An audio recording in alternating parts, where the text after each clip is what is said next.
Okay, I think I unmuted properly. Can you guys hear me? You're good. Yep. Okay. Eric, I think I remember before the LSU game last season, you talked about you and David Patrick had met out in California, and I guess you worked together at LSU. Could you talk a little bit about your all's friendship and how that played into this?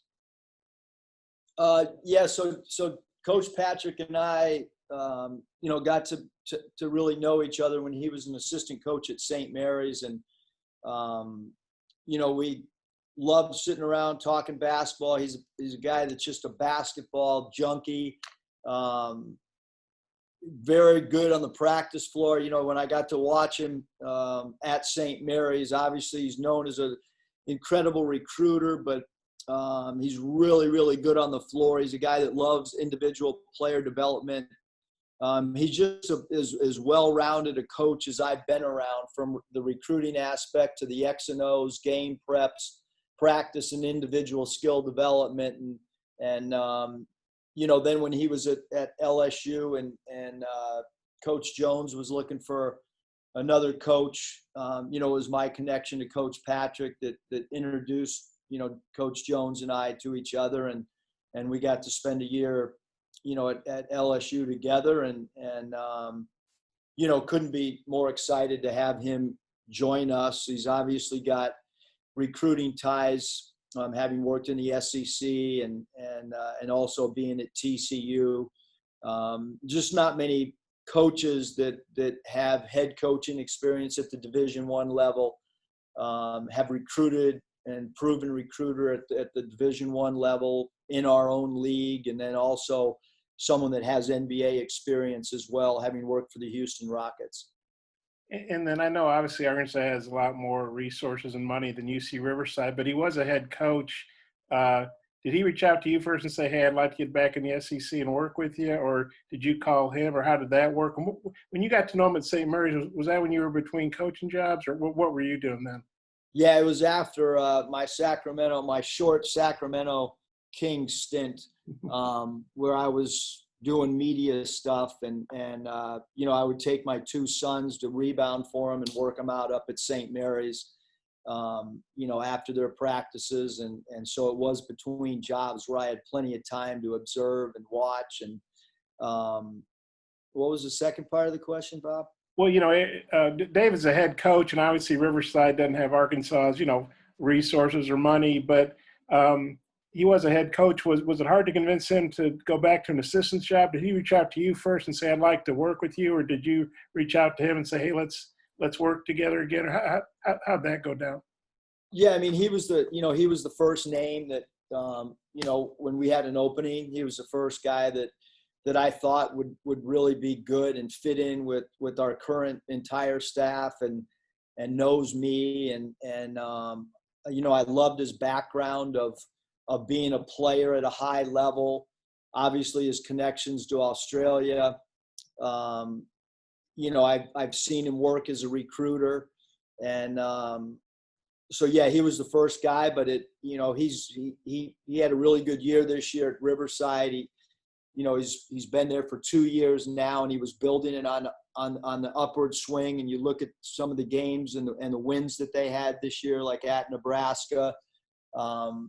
He was building something that was probably, going in the direction of being something really special in the Big West. However, having said that, we do have mutual friends in Johnny Jones and Brendan Surr, and I asked both of those guys to talk to Coach Patrick, because I had worked with Brendan Surr with the Orlando Magic, and Brendan had come to LSU once I had taken the Nevada job. And obviously we both worked with Coach Jones, and then Coach Jones was with me at Nevada. So a lot of interconnecting pieces that I talked to and asked if they could also talk to Coach Patrick. And so a lot of back and forth, a lot of,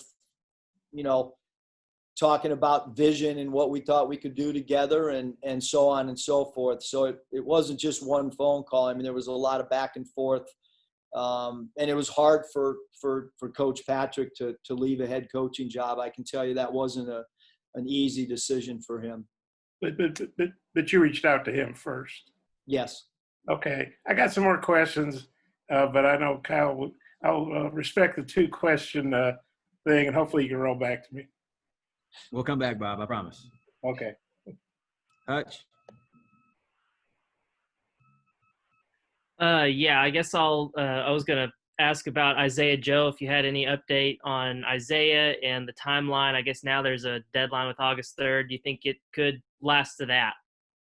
Yeah, Hutch, I don't really know what what Isaiah and the Joe family, what their timeline will be. I think that a lot of guys have been doing Zoom interviews. Those are going to start tapering down, and they've already started tapering down in the last week, and it'll continue to go in a slower pattern, and then well past August, I'm sure those interviews will start ramping back up. But just as I've stated in the past, Hutch, I mean, we're just here to support Isaiah, here to support facilitating any of these Zoom interviews that we possibly can. And I've said it. I mean, we've got two different depth charts and two different game plans. And until we find out one way or the other, we'll just keep proceeding, one team with him and one team without him. And then with the coaching search, was this the only candidate you pursued, or did you kind of go vet your options? And how many coaches did you talk to for this position before settling on Coach Patrick?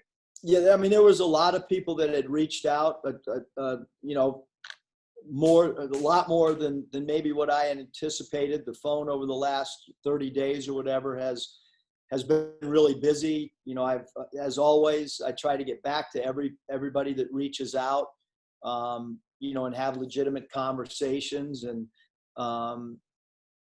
there was a lot of really qualified people and a lot of people that I've worked with in the past that I think are great coaches. And, David Patrick, when I really considered and thought about everything and talked it over with Hunter, I think this really made the most sense for our program. Appreciate it.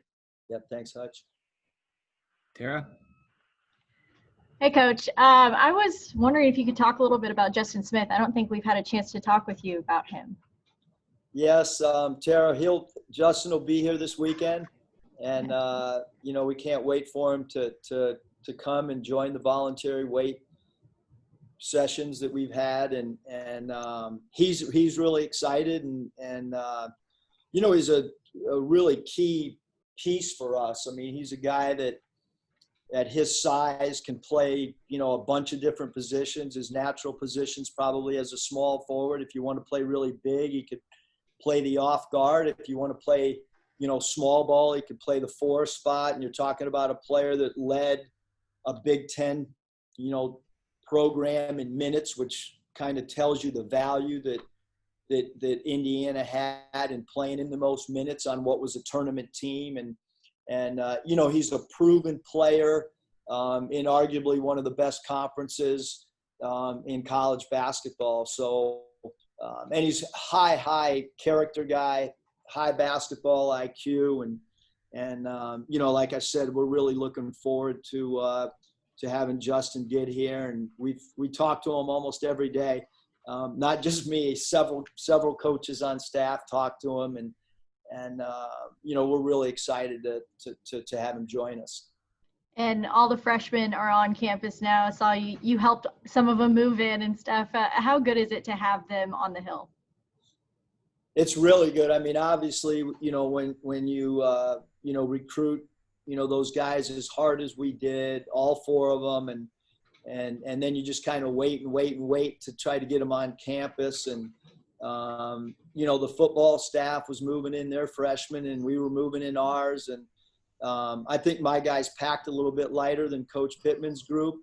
But I think it's really a neat time for, those players the first week on campus. And it's obviously an adjustment, that first month for guys to be away from their family. But, it was special time for them, and we got to spend good time with their moms and dads as they were there. And I think this, because these four guys know each other, it's really cool to see them, move in together, and they're all in the same room. And so it's awesome. All right, Coach. Thank you so much. Thanks, Tara. Ty? Yeah, Coach, did you get a chance to watch Eddie on Monday night? Yes, not only did I watch Eddie, but Mariah watched Eddie, Michael Muss watched, and so did Danielle. So we as a family watched it. What Coach Sutton did it's insane. Like the wins and, every place he went, he won. And obviously as a family, we were, and I had to rewind it a couple times watching what he did here at Arkansas.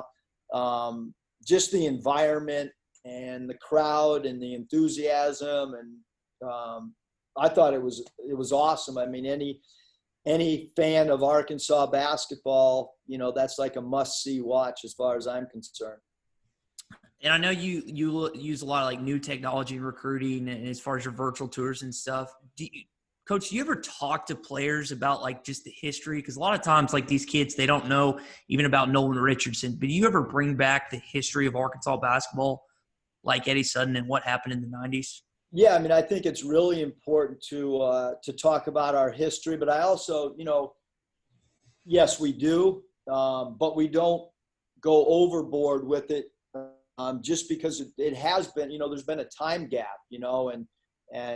so yeah, we talk about what's been done here in the past. We talk about all the great coaches that have been here. We talk about all the great players and the former NBA players, and the stuff's all over the walls in the practice site. So yeah, we do talk about it because I think it's an important part. Now we want to try to, become relevant in this time as well. Tom? Hey, Muss. What's up, Tom? Hey, a question about the competition you expect to see out of this roster, like putting all the pieces together. So many new guys. What's that challenge going to look like when you really start hitting it? Yeah, I think we'll have more. I thought we had really good intensity during practices this year, but I think we'll, probably have, more intensity in practices. We'll be able to, like quite frankly, once we hit, really December and January, we stopped really competing. It was really important that we kept guys fresh mentally and physically because of a lack of depth. I think that, we'll be able to do a little bit more competitive stuff, a little bit more 5-on-5, maybe not as many breakdown stations. But it's going to be really important whenever we do get back together on the floor that we try to figure out what pieces fit, because we've lost a lot of time with so many new players. And so we have a lot of work whenever we do get back to try to figure out strengths and weaknesses and who's our go-to guy and where are those sets coming from, where are the shots coming from. When we needed a basket last year, like we ran a play called Boston Keep and got Mason going downhill to his left hand. And we didn't know that particular play was going to be a go-to play. And we had no idea that Mason going to his left hand off a dribble handoff where he had a head of steam to turn the corner was going to be a go-to play. It took us about 15 to 17 games to figure that out. So we're going to really have a lot of challenging decisions to make once we do get back on the floor. Okay. That was called Boston Keep, Keep. Boston Keep. Yep. We'll send you the diagram if you need it, Tom. And also, how close are you to wrapping up the schedule? Could that be on the brink of being released as well? Yeah, I've been trying to find an assistant coach, and Coach Ruta's been trying to finish the schedule. And, I'm not sure when Ruta and Mike Kaywood will get together, but it's not finalized yet. Hopefully, here in the near future, we'll have a, schedule that'll be able to be released. That's all I got. Thanks. Thanks, Tom. Trey Biddy?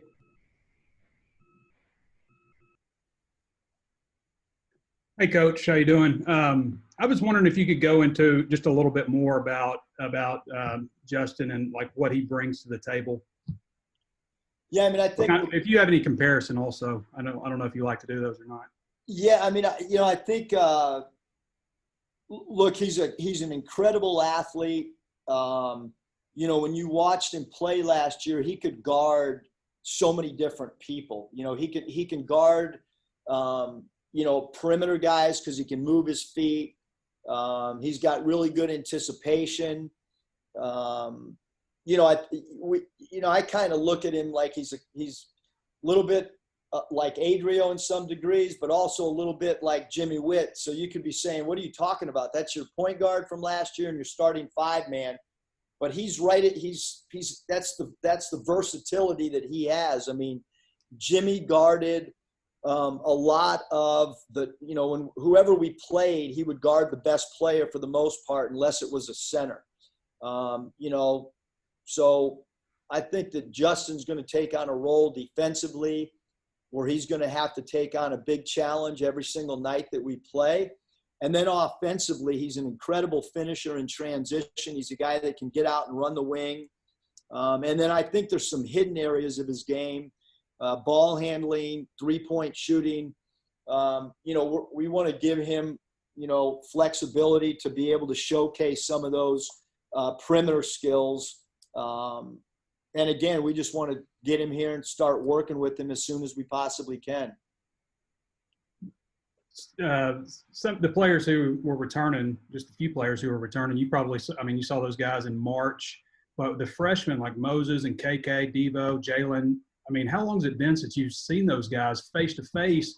What was that reunion like? And what was also, did you notice anything different about maybe guys carrying a little bit more weight, maybe somebody looks more slender or anything like that? Yeah, I mean, I got to get on Devo's ab routine.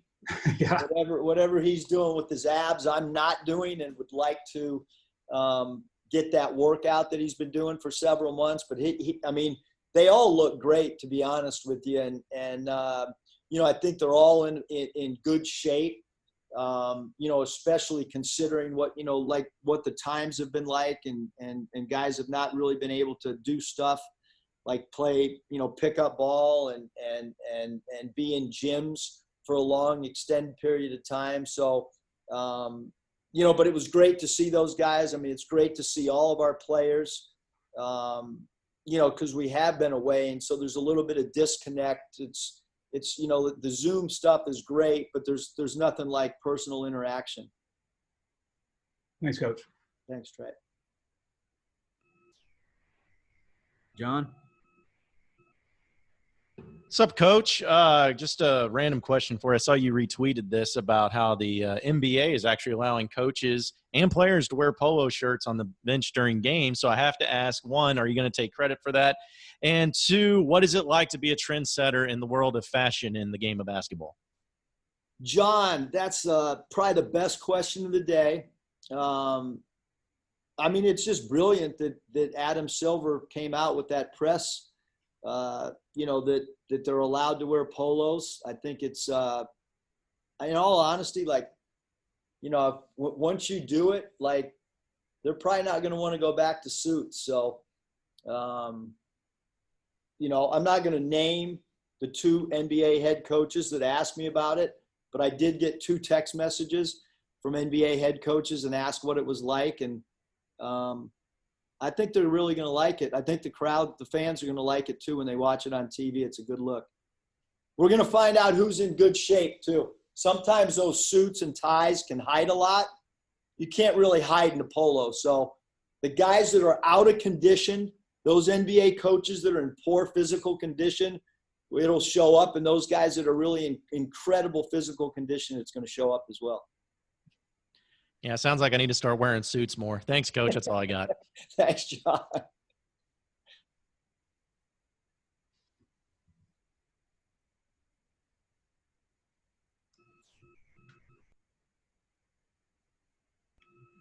Go ahead, Russell. Coach, with the way the roster is setting up, how important is Desi's leadership role this year? Yeah, I think Russell, he's going to have to like we need a player-led voice who knows what's going on. In some of our, things that we really emphasize, whether it's hands in the eyeball, whether it's, defensively bottom of the eye, whether it's drop and sink on dribble penetrations, we need another voice out there to try to help buddy coach. And Desi's the guy that understands our schemes. So I think it's going to be really, really important. And then guys like Connor, even though they didn't play this past year, I think that he has, guys like Connor have great understanding of what we're trying to do. But with so many new faces, I think, with any freshman, let alone when you have four, there's a difference in scheme and terminology. And so we're going to need people to try to help all of our new guys. Jalen Tate's got incredibly high basketball IQ, but he doesn't understand our system quite yet. So we're going to need guys like Desi to kind of pull the rest of the group in the right direction. Thanks, Coach. Thanks, Russell. Kevin?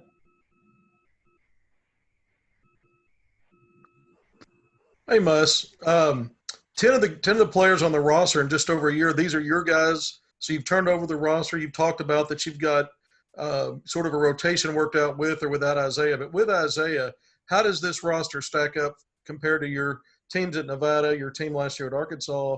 And also looking around the SEC after being in the league for a year, how do you think your roster stacks up against the league teams? Yeah, as far as the league goes, Kevin, I think there's just so much unknown, still. So, we do have a depth charts of every team and returning scores and returning points. And then you try to figure out incoming players, whether they were sit out guys that your opponent has, or whether they were grad transfers or freshman incoming classes. We've tried to kind of take these moving parts and see where we might stack up. But I think it's still a little early until after that August date of trying to figure out where the competition is. But even having said that, I still think that it's really early to try to determine, because the preseason stuff, we all know that there's, roles change. And once you get to conference play, but, how are our teams different? Obviously, I think the first thing is depth. And then I think the second thing is just our overall size. When you stand next to Jalen Tate, not just myself, but the other guys on staff all feel like, he probably taller than Adrio. So one of our point guards probably is taller than last year's, starting center. So that kind of shows you just the size difference and the length that we have. And obviously, adding Connor at 7'3", and we're a much deeper team and a much taller team. And I don't think we've lost anything athletically, and up front we have, much bigger bodies. Okay, last question here. You and Coach Patrick were at LSU together. Obviously he had a big hand in Ben Simmons being at LSU. What just being with him at that time, I know you've talked a lot with him since, what did you learn about him as a recruiter and as a bench coach and different things from, experiencing that, being on the same staff with him? Yeah, I think number one, as a recruiter, the one word that pops up is just likability. My phone, since the announcement, he's so well respected in the coaching fraternity because he's so easy to get along with. And throughout this process, people, in our program and in our athletic department that talk to him, he's a likable guy. He's got an incredible personality. He's got great experience, and he has really, really incredible recruiting connections. He knows all the AAU people. The Australian pipeline is well documented. And then I think from an X and O standpoint, I knew working with him what his game preps were like. He's innovative. He's always trying to learn. He's an underrated coach. And I think what happened is when he went to Riverside, people saw how good he was from an X and O standpoint and a game plan standpoint. So I just think he's a really, really well-rounded coach in all aspects of the game. Thank you, Coach. Thanks, Kevin. Scotty? Yeah, Coach, have you gotten any feedback or reports on, how guys are doing with the voluntary workouts to this point?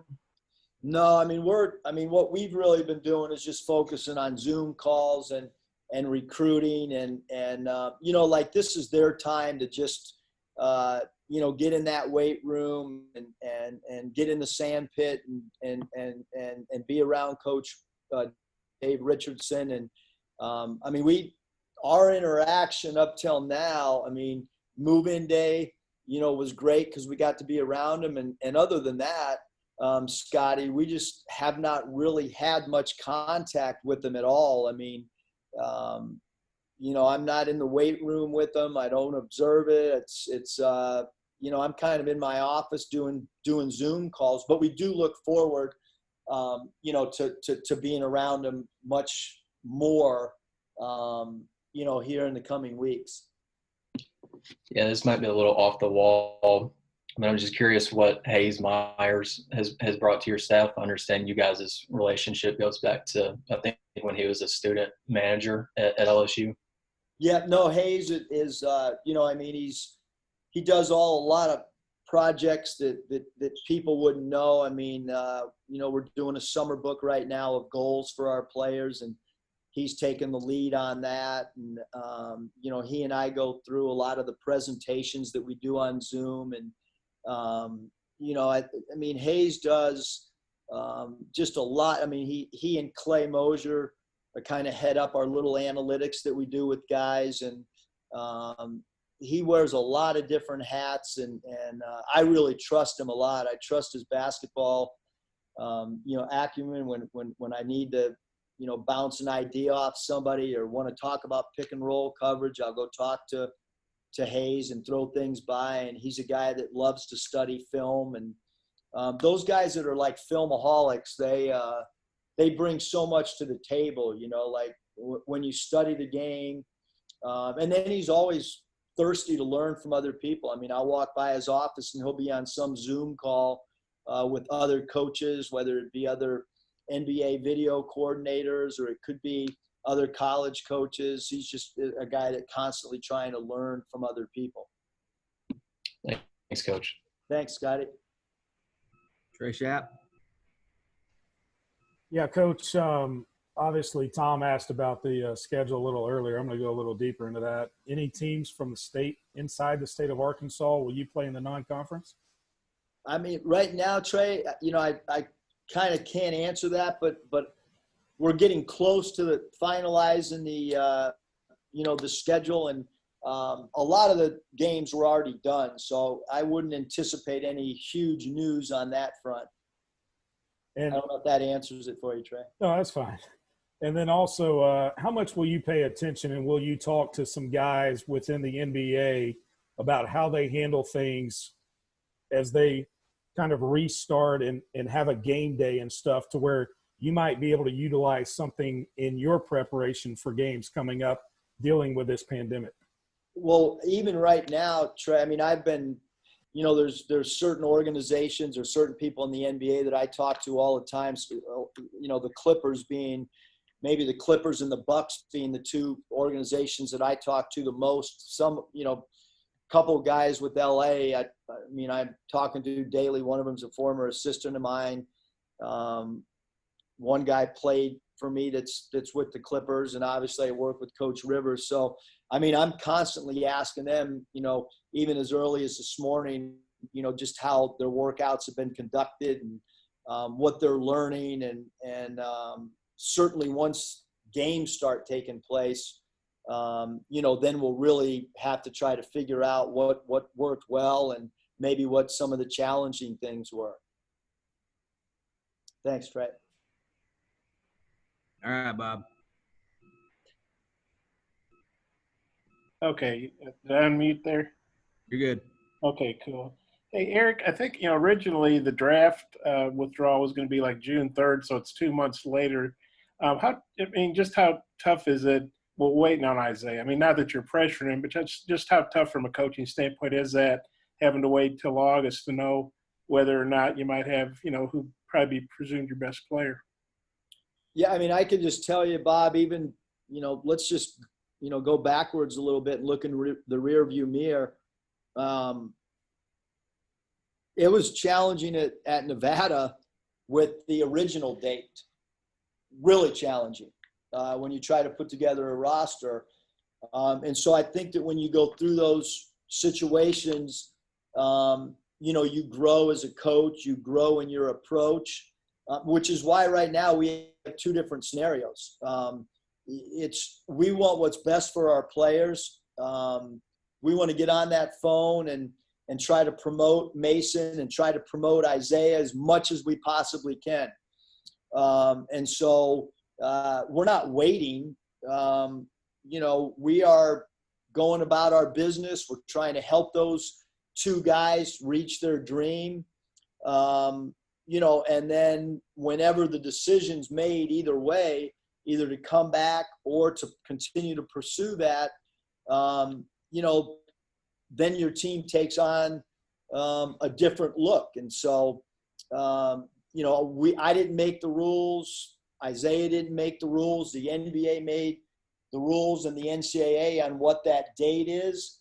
And so somebody gives you a rule, you just kind of roll with it and you make the best of it. But it's certainly challenging. But I think with our players, I mean, I haven't done anything with them. So, they're not missing any scheme stuff with me or really with their teammates. So,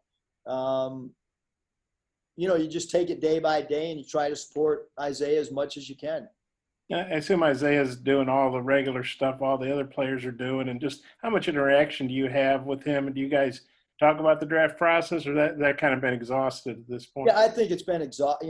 I don't know much more we can do. We put together a pretty extensive book when the process was kind of beginning, and we gave some of our feedback, and we continue, to give feedback. Hayes Myers keeps a running tab of the interviews, and then I'll follow up, or someone on staff will follow up and get feedback, and from those NBA teams and from those interviews, and then whatever information we can share with Isaiah and with his father Derek, we do that, and that's just kind of how the process goes. Is he pretty much going on about business as usual with you guys? I mean, with the workouts and things? Yeah, I mean, he was in here today, and he missed a couple of ours, Zooms that we might have had based on, conflicts with, with his NBA interview Zooms. But, as always, he's been a great teammate to all the guys that are with us. I had a couple more questions. Do you want me to just keep firing, Kyle, or do you want to? Yeah, just go ahead, Bob. Okay. I hadn't thought about this, but, obviously you faced Vance Jackson, you faced Justin Smith. You played Tate's team. Is that a coincidence, or is that maybe a pattern that guys you faced, maybe you know a little bit more about them, and those are, to the extent you want to add them to your team if possible? Yeah, I think that's a great question, Bob. I think that really familiar with those guys. And so when someone goes in the portal and you've already game planned for them and you've seen them live, obviously we didn't see Jalen Tate live, although he did travel here, but all the way up until tip-off, we had prepared as if he was going to probably play. Just as we do with any player on an opposing team that's injured, we always err on the side of that player playing. So yeah, I did not have to personally, when Justin Smith got in the portal, or Vance or Jalen Tate, I did not have to spend hours watching game tape. Those hours had already been done. I had a vision of how those guys could fit in. I had a strong feeling of characteristics that they would bring to our team.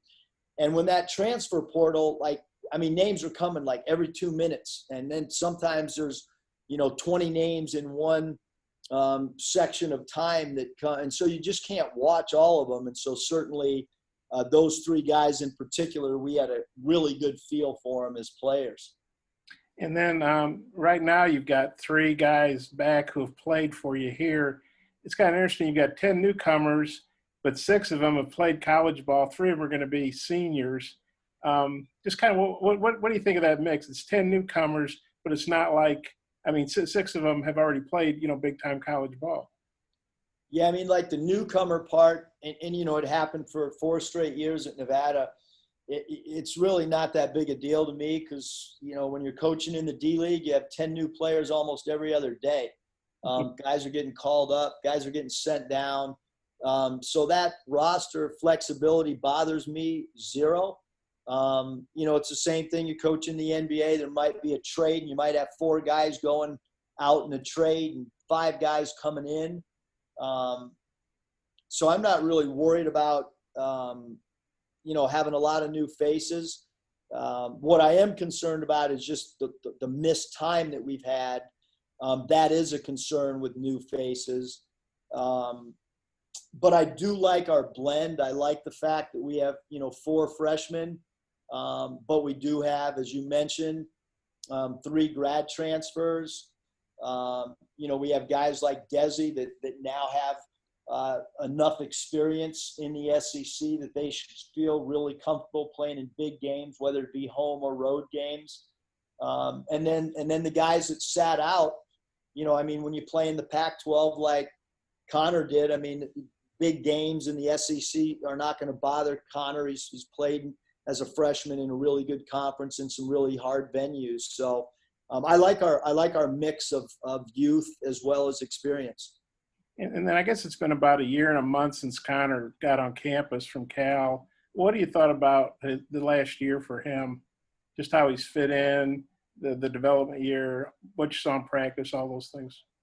I think anytime you get asked that question, you automatically start going into the sport specific. And, if it's basketball, you're talking about his jump shot, his rebounding. The one thing that really sticks out with me about Connor is how he's grown as a man. Like when I talk to him, he's not shy anymore. He talks with great confidence. He walks with confidence.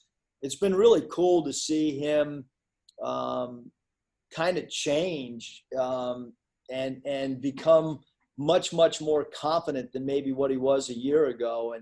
And I think that you'll see that, on the floor as well. I think he's much more confident player. He's probably in all the years I've been coaching, if you just took a year time frame with somebody, I don't think I've ever seen someone change verbally on the floor, become such a more talkative player and a better communicator than what we've seen from Connor over the last 13 months.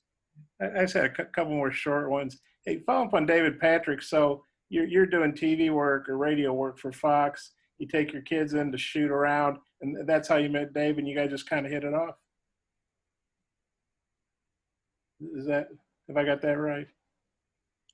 Yeah, I lost you for a second, I think. Yeah, you're asking if that's how I met him? Yeah, like you were doing games in the area, working for Fox. You took your kids in to shoot around. David's there because and that's how you guys met, and just you kind of hit it off. Yeah, we a lot of dinners. Randy Bennett, I've known for a long time, was the head coach at St. Mary's, and we've been, very good friends for a long time. So I just got to sit around and watch practice and watch Coach Patrick and Coach Bennett and struck up a friendship. And I heard this, on a podcast, but you were talking about your social media, and you talked about how your dad, when he was coaching in Minnesota, used to keep a bunch of Minnesota T-shirts in the trunk of his car. And I guess social media or marketing back in the 70s was open up your trunk and hand out T-shirts. Kind of what you learned from that, or I was wondering if you could talk about that a little bit more. If I could get a sponsor to give me a couple hundred T-shirts, I'd stick them in my trunk now and pass them out still to this day. My dad used to say walking billboards, because it's pretty embarrassing when you walk into a, fast food restaurant, and you go in and you want to just grab a milkshake or something real quick, and your dad follows you in to pay the bill, and he's got 25 Golden Gopher T-shirts, and he starts passing them around in the restaurant. That's an embarrassment for a teenager. So, but my dad thought that was a way to promote, and he was ahead of his time. I mean, just the amount of time even that he spent with the band, and the number of dance team members that they had, and the pregame warm up that they did. I mean, promotion was just a part of who he was. I know, talking to Clay, he said you guys coaching together in the minor leagues, you learned about promotion too, that, trying to get people in the stands, obviously. Do you think that's helped you? I don't think there's any doubt. If you're coaching in the old CBA or the USBL, you have to try, just like minor league baseball. I think that there's so many incredible, ideas that come from minor league baseball and what they do. And I think that, all of us, sometimes you think, well, you just put together a game, and it's you got to create an atmosphere where it's more than just a game, where it's a place to be, where there's things going on during timeouts and half times. And, what the NBA did, what David Stern did, and what Adam Silver, that's why basketball games are so fun to go to. It's more than a game, and I think, more so than maybe any sport, the NBA is, done an incredible job of promoting not just their sport, but promoting their players as stars and what they do. You go to a Golden State Warrior game. I mean, the game is secondary to all the stuff that's going on from an entertainment standpoint. Yeah, your hair looks nice. Is Patrick still cutting your hair, or what's going on there? No, I can get back to a true barber, but Pat Eckerman did an incredible job for 2.5 months cutting my hair. I would say if anybody needs a free haircut, come up to our office, and Coach Ackerman can get you right. He said that he didn't want to cut your hair because you're the head coach, and what if he screws it up? But you kind of just kept nagging him to do it. I mean, you didn't have any. It's pretty hard to screw up my hair. I mean, so I don't brush it or anything. So Pat, I told him, relax, as long as you don't, take a divot out of it, I'd be all right.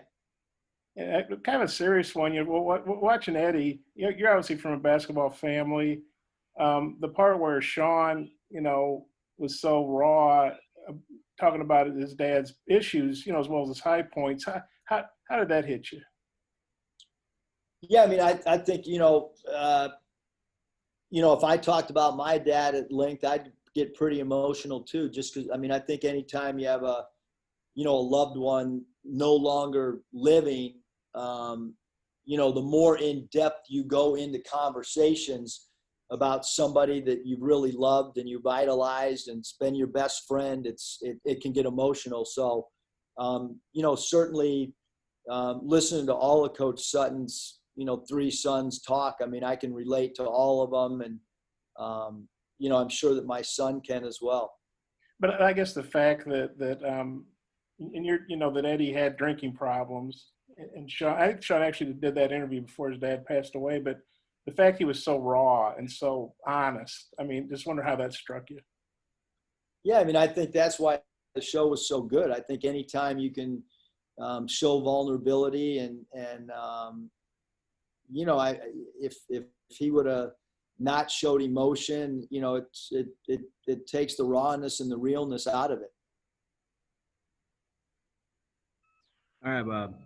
The transition from haircuts to the Eddie Sutton rawness, that's going to end your time. All right. Any more questions from us? Give me a wave if you've got one. We've been on here for 45 minutes. So, all right. Appreciate everybody's time. Thank you for your time and your patience. Thank you, sir. We'll see y'all soon. Thanks, you guys.